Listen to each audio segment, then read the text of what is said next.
কোনো কিছুকে যদি একবারে কেউ হারাম বলতে চান, কমপক্ষে 3টা শর্ত তার পেছনে লাগবে। কয়টা? আপনি আন্দাজে কোনো কিছু হারাম বলবেন না। 1 নম্বরে ওটা নাপাক কিনা, অবৈধ বা নাপাক কিনা আপনি দেখবেন। 2 নম্বরে ওটা ক্ষতিকর কিনা। 3 নম্বরে ওটা অশ্লীলতা যৌনতা ছড়ায় কিনা। কয়টা শর্ত বললাম? 1 নম্বর ওটা নাপাক হওয়া লাগবে। বিড়ি যেহেতু শব্দটা ধূমপান, তাদখিন, দোকান এখান থেকে এসেছে, এই জন্য আপনি দেখেন বিড়ি আসলে নাপাক কিনা। নাপাক না, ওটা যে জিনিস দিয়ে বানানো হয় তামাক, এটা আমাদের কুষ্টিয়ায় পাতাগুলো তৈরি হয়, রোদের উপরে শোকাতে দেয়, গরু ছাগলে বিড়ালে পোষা পায়খানা করে, ঝাড়া দিয়ে প্যাকেট করে পাঠিয়ে দেয় রংপুরে আকিস গ্রুপে। এরপরে ওরা জিনিস বানিয়ে দেশের বিভিন্ন জায়গায় পাঠায়। যতই যা করো, মাল মশলা তো লেগেই থাকে, আর এইটা নিয়ে অনেকে শোক টান দেয়। এমন ধোয়া ছাড়ে উপরে ওঠে, দেখে যে কত দূর গেল। না, এটা খাওয়া বন্ধ করা লাগবে। 22,000 কোটি টাকা মাল ধোয়া দিয়ে উড়িয়ে দিচ্ছে, এই বাংলাদেশের জরিপ। অথচ এছাড়া দ্বারা কোনো লাভ হচ্ছে না, শরীরের শুধু ক্ষতি আর ক্ষতি ছাড়া কিছুই হয় না। টেনশন কমে বিড়ি খেলে কোন পাগলে বলে চলে ধরে নিয়ে আসে, টেনশন আরো বাড়বে, আপনার হার্ট নষ্ট হয়ে যাচ্ছে। পৃথিবীর একটাই মাত্র খাবার যার গায়ের উপরে তার নিন্দা লিখা আছে, বদনাম লিখা আছে। একবার বলে না কেন? আর বদনাম লিখানোর উপরে কোন বিস্কিটের প্যাকেটের উপরে যদি লিখা থাকে এটা খেলেই মরবেন, কে খাবে? অথচ এর উপরে লিখা আছে খেলেই ক্যান্সার হয়, এরপরও মানুষ খায়। আবার জায়েজ করার জন্য কত হুজুরের কাছে ফতোয়া বলে, একটু দেখেন না। শামসুল হক ফরিদপুরি রহমতুল্লাহ আলাইহির জীবনী পড়তে গিয়ে দেখি একটা লোক মদ খাওয়া খুব অভ্যাস, তো মদের ভেতরে ইন্দুর পড়ে পচে গলে ফেটে গিয়েছে। চিন্তা করছে এত টাকার মদ সব ফেলে দেব।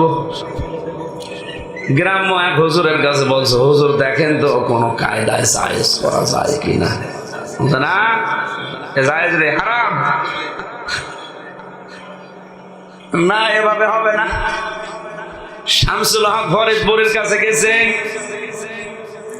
হুজুর বলেন তো কোনো কায়দা আছে কিনা, এত টাকার মদ সব ফেলে দিতে বলছে আমাদের ইমাম সাহেব, আপনি বড় আলেম, এই জন্য এসেছি, কোরআন হাদিসে কোনো কায়দা আছে? উনি বলছে ঠিক আছে, তোর জন্য জায়েজ।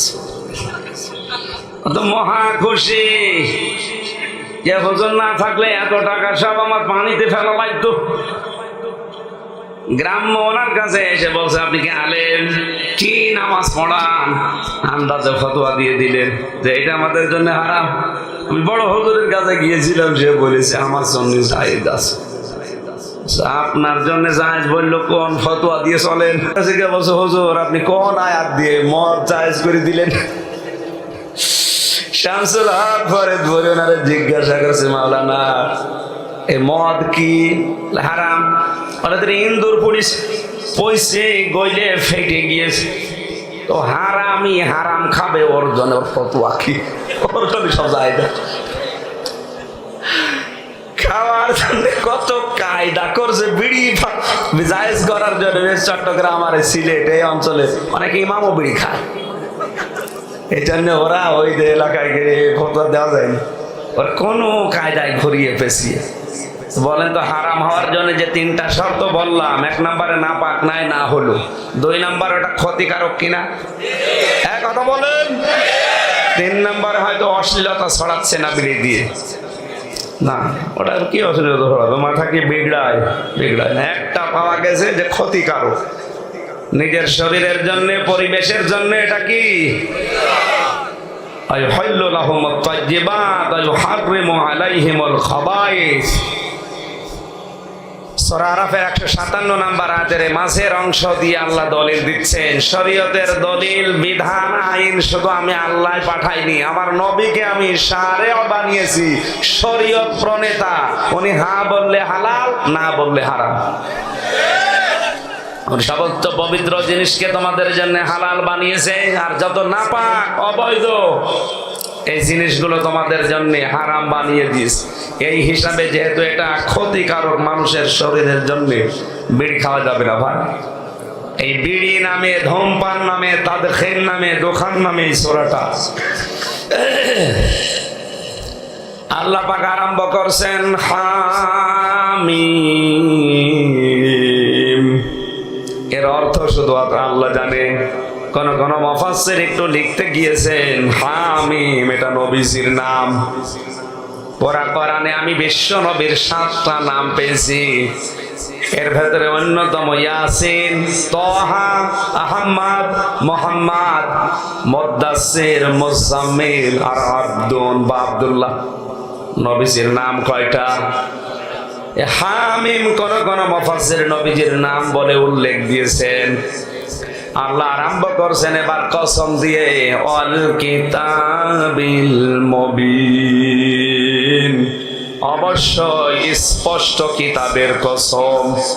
এ কোরআন আমাদের কাছে কি স্পষ্ট না অস্পষ্ট? স্পষ্ট নেই। এখানে যদি 5000 মানুষ থাকে, আমার মনে হয় 4990 জনের কাছে কোরআন অস্পষ্ট।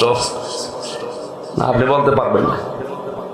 আমি যে আয়াতগুলো আরবিতে পড়লাম, যদি বলা হয় মাতৃভাষায় কি আল্লাহ বলতে চাই বলেন তো, কয়েকজন আলেম ছাড়া এখানে আর কারো দ্বারা বলা সম্ভব না।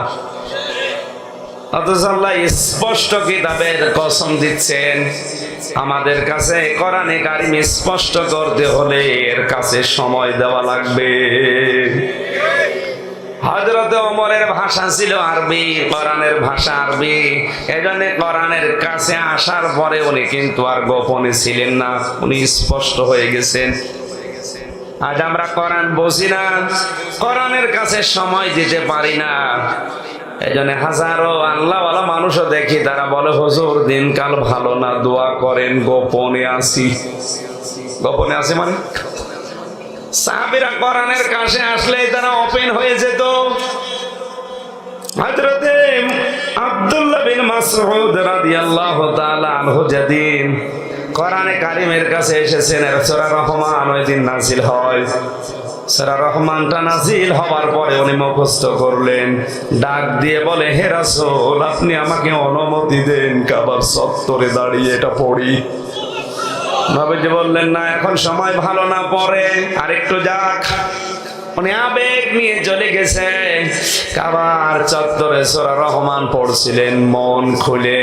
আর রহমানু আল্লামাল কুরআন খালাকাল ইনসানা আল্লামাহুল বায়ান। তেলাওয়াত শোনার পরে কাফেররা দৌড়িয়ে এসেছেন, বিশেষ করে আবু জেহেল।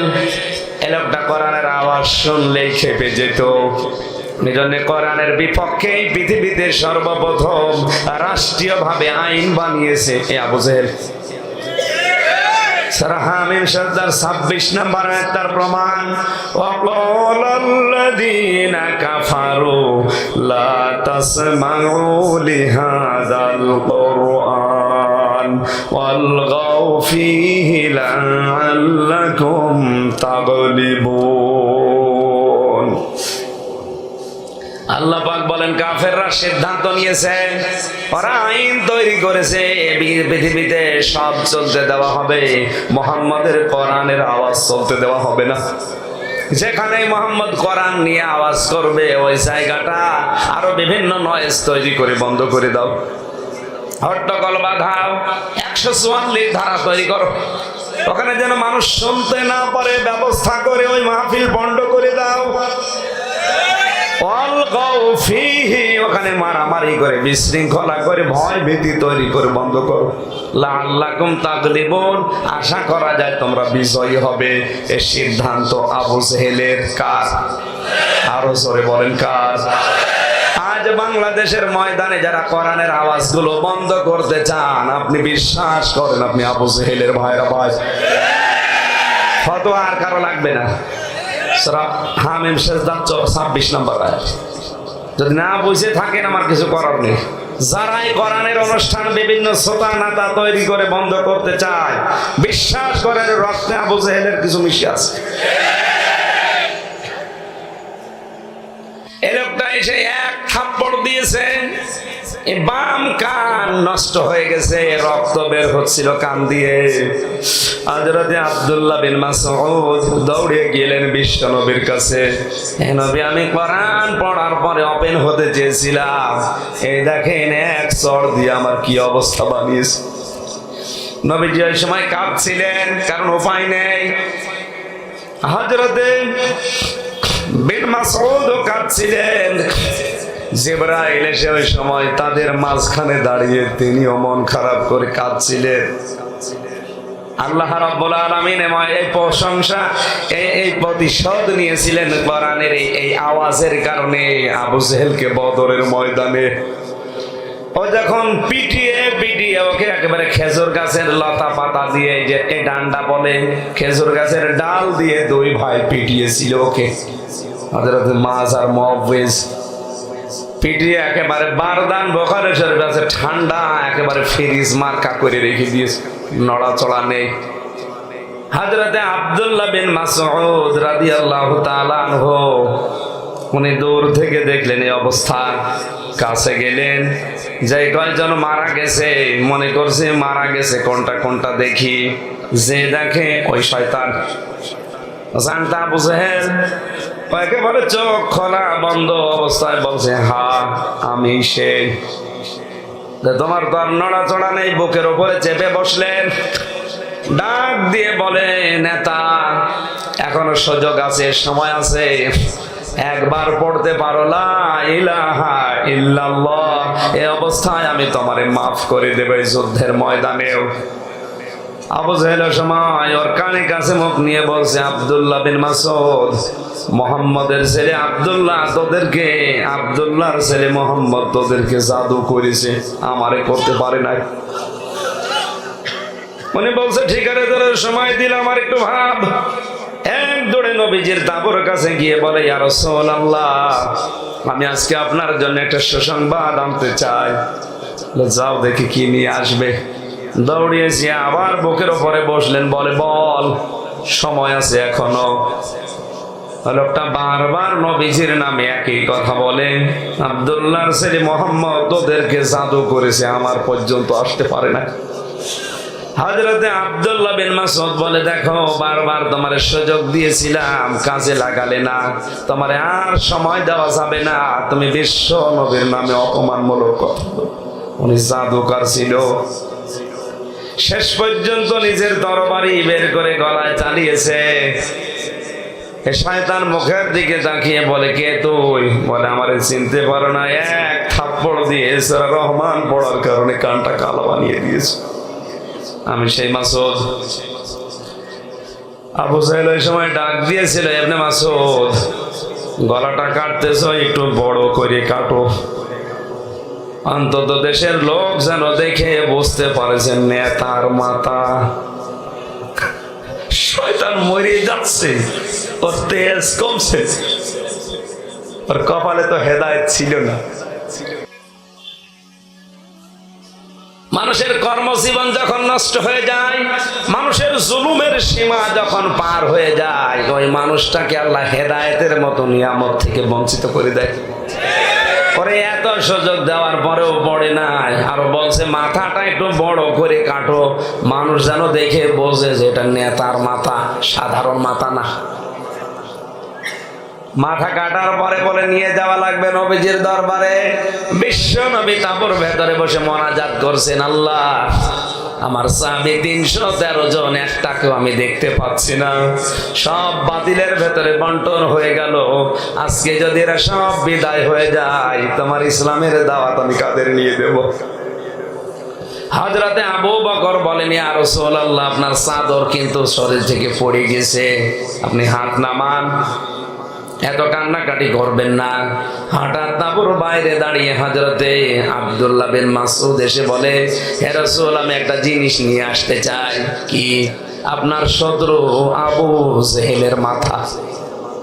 নবী এবার ঝেড়ে উঠলেন, কি বলো তুমি, কোথায় পেলে? লাশের ভেতরেই পড়েছিল, মনে করলাম মারা গেছে, দেখি না মারা যায়নি, ঠান্ডা ফ্রিজ মার্কা হয়ে পড়ে আছে, আমি নিজে ওর মাথা কেটে ফেলেছি। নবীজি বললেন, নিয়ে আসো দেখি। দড়ি নিয়ে গেলেন, খেজুরের পাতার পাকানো দড়ি, যে উনি নিয়ে আসবেন, মাথা বাঁধলেন, যত টান দেয় আসে না। চিন্তা করলেন, এত ভারী তো না মাথা, আমি এত বড় শক্তিশালী মানুষ, টান দেই মাথা নড়ে না কেন?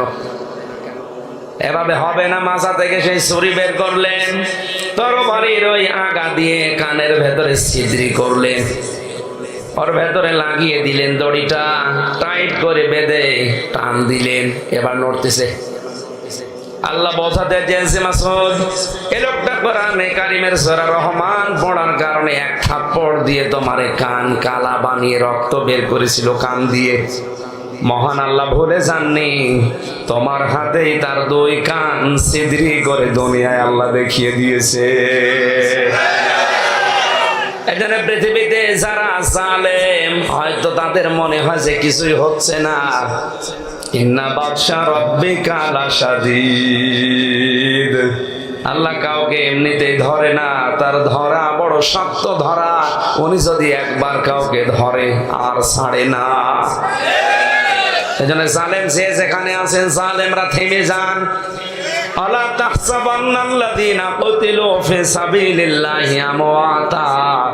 হে নবী, আলা তাহসাবান্নাল্লাহা গাফিলান আম্মা ইয়ামালুজ যালিমুন। হে নবী, আপনি কি মনে করেন যে জালেমদের কোনো খবর আমি রাখি না? এটা ধারণা করবেন না, সবচাইতে বেশি খবর আমি আল্লাহর কাছে আছে জালেমদের। অন্যদিকে যে নজর আছে, সবচাইতে বেশি নজর দিকে জালেমের দিকে আমার আরশ পর্যন্ত কেঁপে যায় যখন আমার কোন বান্দা মজলুম হয়ে, জালেমের জুলুমের শিকার মজলুম হয়ে আমি আল্লাহর কাছে কিছু বলতে থাকে। নবী এজন্য বারবার জানিয়েছেন, উম্মতেরা, ইত্তাকি দাওয়াতাল মাজলুম, মজলুমের বরদোয়াকে ভয় করো।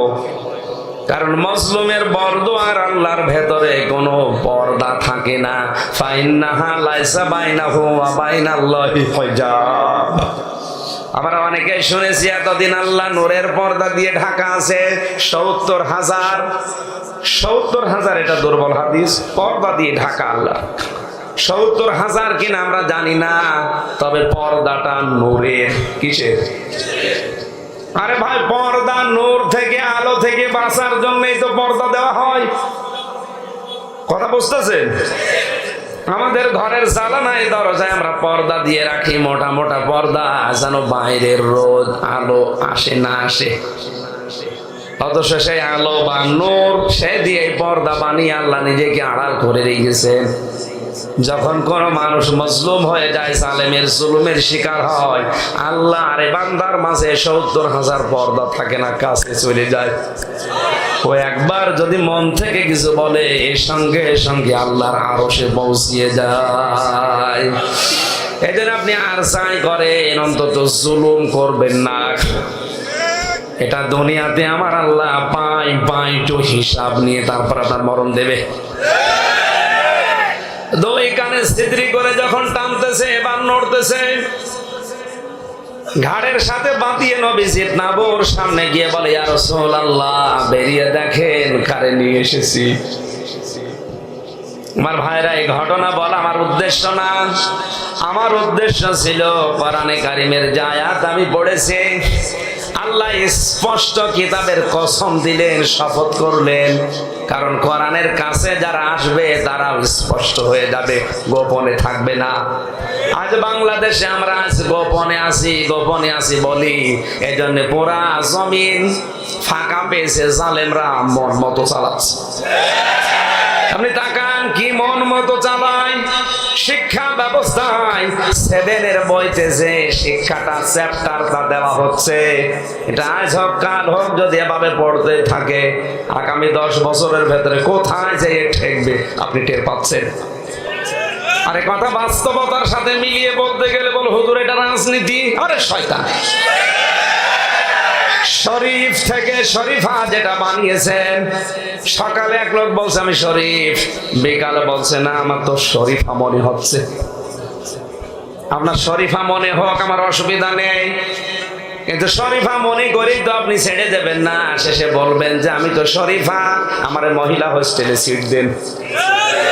কি এখন যদি আমি না দেই, ওটা যদি আইন পাশ হয়ে যায়, তখন আবার আমার বিরুদ্ধে মামলা হবে। হ্যাঁ, তুমি শরীফাকে থাকতে দিবা না। আরে ভাই, ও শরীফা যতই হোক মাল তো শরীফ। যে মহিলা হোস্টেলে আপনার মেয়ে আছে, কথা বলে না কেন, আপনার বোন আছে, আপনার ফুফু আছে, ও যতই শরীফা বলে ওখানে প্রবেশ করো, জিনিস কি আল্লাহর সৃষ্টিকে আপনি কি করে পাল্টাবেন? সার্জারি করে বিভিন্ন অঙ্গ প্রত্যঙ্গ উল্টা পাল্টা করে কিয়ামতের আগে এটা পাল্টানো সম্ভব না। বলছে না এটা হিজরা বলে চালা। কে বলেছে হিজরা? হিজরা একটা মানুষ শারীরিক সমস্যা, আর এইটা যারা করতে যাচ্ছে এটা একটা মানসিক সমস্যা। এটা লোক নবীর জামানায় ছিল যারা সমকামী, তারা এটা কৌশলে আমাদের শিক্ষা ব্যবস্থায় ঢুকিয়ে কোথায় নিয়ে যাচ্ছে আপনি টের পাচ্ছেন না। ময়দানটা ফাঁকা পেয়ে জালেম রাজ মন মতো চালিয়ে যাচ্ছে। আমার একা ক্ষতি হবে না, 10 বছর পরে আপনার মেয়ের কাছে যখন ওই শরীফা থাকবে তখন টের পাবেন। একজন ফতোয়া জিজ্ঞাসা করছে, বলো যুবক যুবতী এক বিছানায় ঘুমানো জায়েজ আছে কিনা? জায়েজ আছে, কিন্তু ঘুমাবে, ও ঘুমাবে, ও শরীফ থেকে শরীফা হয়ে ও ঘুমাবে। আর এটার প্রতিবাদ করতে গেলে বলে এ দেশ মানে না। আরে ভাই, দেশ মানবো কি করে? আমার বোন ঠিক থাকছে না, আমার মেয়ে ঠিক থাকছে না, আমার ফুফু ঠিক থাকছে।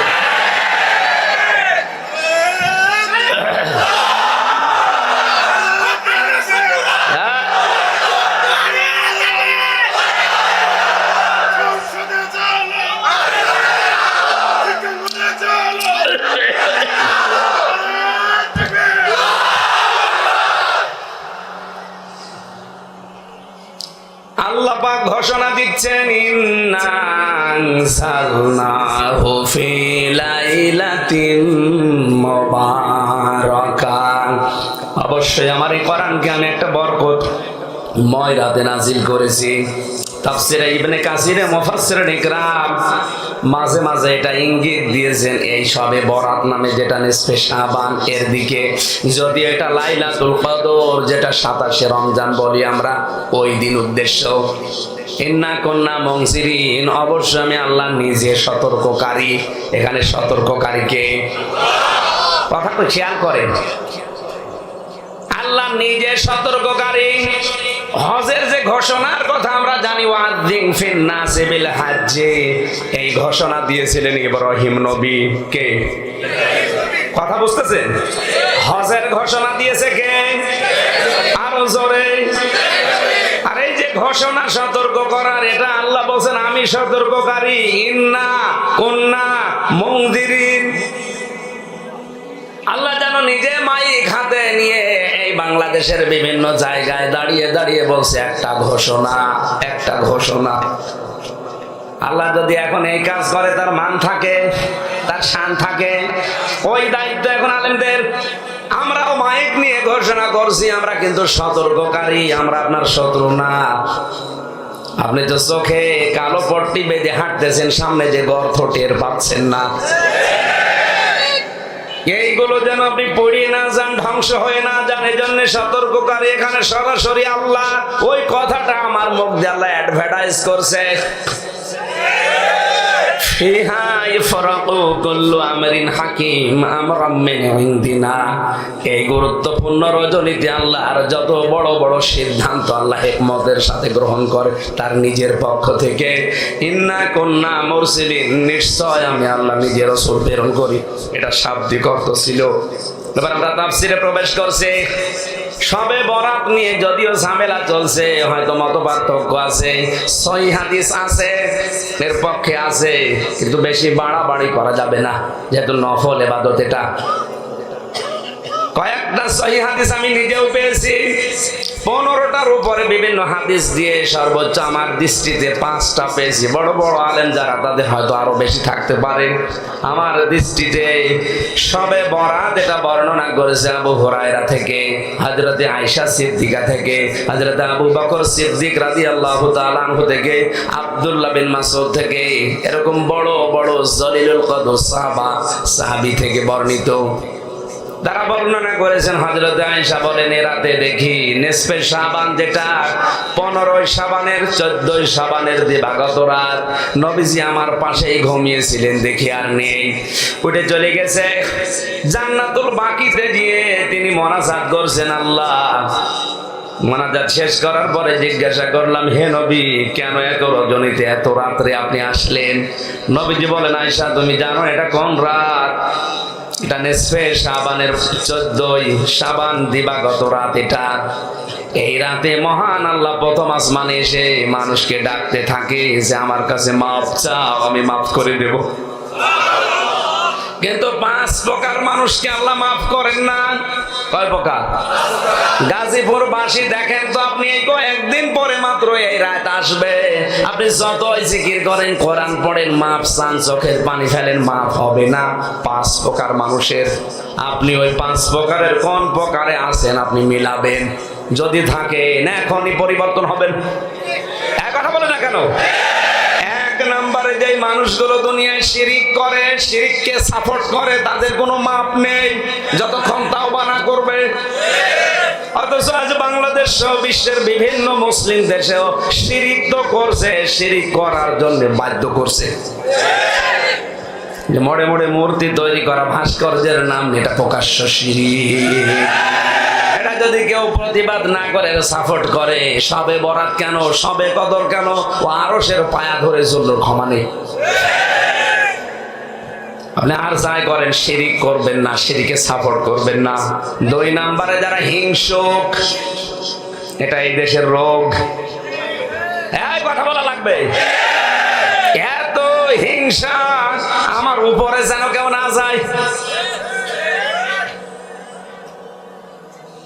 হিংসুকের প্রধান স্বভাব আমার হোক, অন্য কারো যেন না হয়। আমার দলের লোক খেয়ে পরে বাঁচবে, অন্য দলের লোক না খেয়ে মরবে। হিংসা থেকে যদি বেরিয়ে আসতে না পারেন, সবে বরাতেও আপনার মাপ নেই। 3 নম্বর যারা পিতা মাতার অবাধ্য সন্তান, এ এলাকায় মনে হয় নেই। গতকালকে একটা ভিডিও ভাইরাল হয়েছে, দেখেছেন? 4টা ছেলে, লোকটার 2টা মেয়ে, সব বড় বড় শিক্ষিত। এই লোকটা 3 নাম্বার ছেলে, যেটা একটু মেন্টাল হয়ে গেছে, ডাক দিয়ে বৃদ্ধাশ্রমের যিনি দায়িত্বে আছে তাকে বলছে, ভাই, আমরা 4 ভাই আর 2 বোন মিলে সিদ্ধান্ত নিয়েছি যে বাবা মার যে সম্পদ, এই সম্পদগুলো সব নিজেদের নামে লিখে বাবাকে আমরা রাস্তায় ছেড়ে দেব। কোথায় পৌঁছিয়েছে মানুষের বিবেক আপনি টের পাচ্ছেন? অথচ বৃদ্ধাশ্রম তৈরি করা হারাম। গাজীপুরে নেই?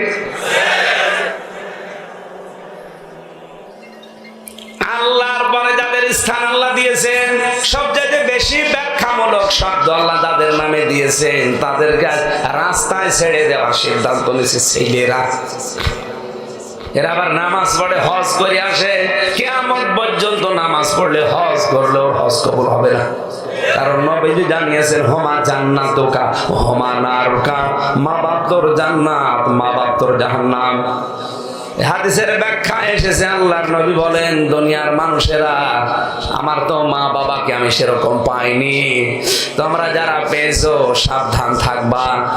তোমার মা তোমার বাবা যদি বলে যে আমার জন্য দুনিয়া সব ছেড়ে দেওয়া লাগবে, নির্দ্বিধায় চোখ বন্ধ করে দুনিয়ার সব ছেড়ে দাও, তাও মা বাবাকে অসন্তুষ্ট করা যাবে না। আজ হাজারো পরিবারে স্ত্রীর কথায় চলতে গিয়ে মা বাবাকে আলাদা পর্যন্ত করে দিচ্ছে। আল্লাহ আমাদের মেয়েদের মন যেন উদার করে দেন, বলেন আমিন। প্রধানমন্ত্রী শেখ হাসিনা একটা আইনও করেছিল, মা বাবার খরচ যারা দেবে না, এদের সাথে সম্পর্ক রাখবে না, তাদের শাস্তির আওতায় আনা হবে। যদি এটা কার্যকারী হচ্ছে না, এটা কার্যকর করা দরকার। খোঁজ নিয়ে নিয়ে যদি এরকম করা যায়, 10টার যদি শাস্তি হয়, আরো 20টা ভালো হয়ে যাবে। আর ভাই, এই বয়সে লোকটা যাবে কোথায়? এর বয়স এখন 80 বছর, 90 বছর। আল্লাহ এমনিতে এত ব্যাখ্যা দেয়নি, আমার তো সময় কম, এখন আসরের নামাজের আযান দেবে, এই জন্য তাড়াতাড়ি করছি। 4 নম্বরে আল্লাহ তাদেরকে ক্ষমা করবে না যারা বৃদ্ধ জেনাখোর। আর এটা বাংলাদেশে বেশি। কত হোস্টেল থেকে, কত অফিস থেকে, কত জায়গা থেকে আজ মেয়েদের কান্নার আওয়াজ পাওয়া যাচ্ছে। আমি নিচে নামতে পারলাম না। 5 নম্বরে যে মানুষগুলো সুদ খায় আর ঘুষ খায়। আপনি মনে করছেন সবে বরাত আসতেছে 4-5 দিন পর, যা করি এমন কান্নাকাটি করবো, এমন নামাজ পড়বো, সব মাফ হয়ে যাবে। কে বলিস? এই 5 নম্বরে যাদের চরিত্রে আছে সুদখোর আর ঘুষখোর, যতক্ষণ তওবা করে ফিরে না আসবেন, আপনার মাপ নেই। এ বাংলাদেশে এখন ঘুষ নেই, ঘুষের নাম বানিয়েছে হাদিয়া। কথা বলে না কেন?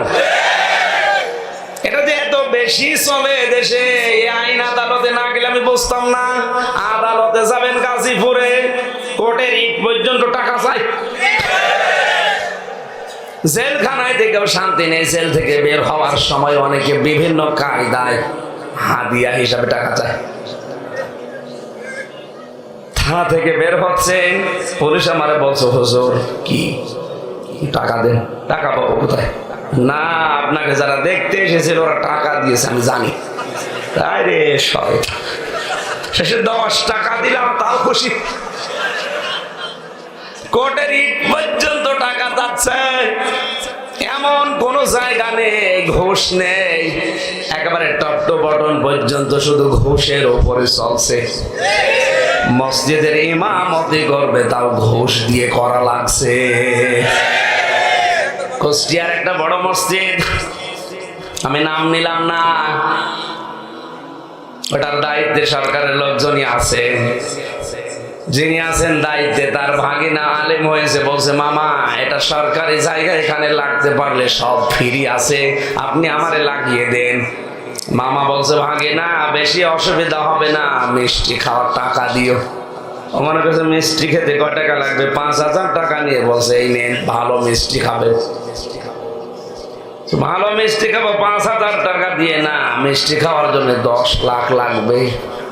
বলছে, মামা মিষ্টি খাবেন 10 লাখ, দই খেতে কয় লাখ? কি চলছে গো? অথচ সবে বরাত আসলে কিনতে কিনতে পাগল হয়ে যাবে। সুদখোরের আর ঘুষখোরের মাপ নেই, যতক্ষণ ওটা ছেড়ে দিয়ে তওবা করে ফিরে না আসবে। আল্লাহ বড় বড় সিদ্ধান্ত গুলো এই সপ্তাহে এই জায়গা থেকে নেবে। ফিহা ইফরাকুল কুল্লু আমরিন হাকিম। আল্লাহর এই বড় বড় সিদ্ধান্ত, যেগুলো আপনি কতদিন বাঁচবেন, কি খাবেন, কতটুকু উপায় করবেন, আপনার রিজিকে কি আছে, এগুলো সব লেখা হবে। সুতরাং লা লেখা হবে, ওইগুলো আপনি পাবেন। বেশি জোর করে উল্টাপাল্টা কামাই করতে গেলে আপনার নিজের ক্ষতি হবে। এসেছেন খালি গায়ে খালি পায়ে ন্যাংটা হয়ে, যাবেন ওই অবস্থায়।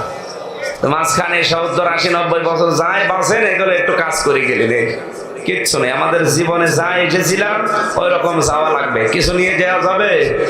আল্লাহ আমাদেরকে এই সতর্ক বাণীগুলো মেনে চলার তৌফিক দিন, আমিন।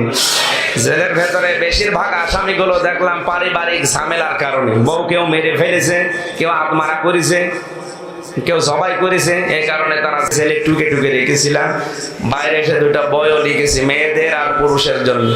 স্বামী স্ত্রীর দাম্পত্য কলহ এবং তার সমাধান কি, এখানে মনে হয় পাওয়া যাবে। যাওয়ার সময় নিয়ে স্ত্রীদের উপহার দেবেন, পরকীয়া প্রেম বন্ধ হবে ইনশাল্লাহ। এখানে সাদা গাড়িতে আছে। আল্লাহ